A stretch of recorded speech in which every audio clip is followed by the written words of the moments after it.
Magandang gabi po. Ako po si Nerissa Albiad, 49 years old, taga Taguig City po kami. Ako naman po si Roderick Albian, 45 years old, taga-Taguig po. Kami po ay 15 years na pong mag-asawa. At meron po kaming 2 anak, isang grade 9 at isang grade 7. Babae at lalaki po. Sa totoo lang, nahahawakan ko siya or kahit sa pagpunta ko dito kada Miyerkules, hindi lang sa malaki ang naitutulong sa buhay namin. Pag hindi ako nakakasimba dito, parang ang bigat-bigat ng loob ko. Kaya we see to it na makapunta kami dito every Wednesday. Ako naman ay unang beses naka-experience sa pagbaba kay ina. At ako'y masaya dahil tuwing sisimba kami, malayo. So ngayon nakita ko siya mas malapit, mas masarap sa pakiramdam. Actually, yung asawa ko yung nagturo sa akin na pumunta rito, nagsimba tuwing Miyerkules.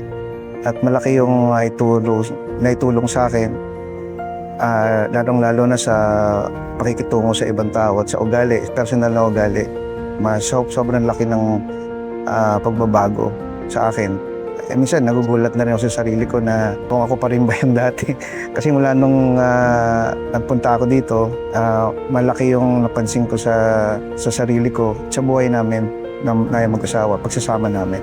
Yun, ako din, mula po kasi nung high school ako, deboto na po ako ng Malay. Wala po siyang binigo sa lahat ng kahilingan ko mula pagkadalaga ko po hanggang sa ngayon.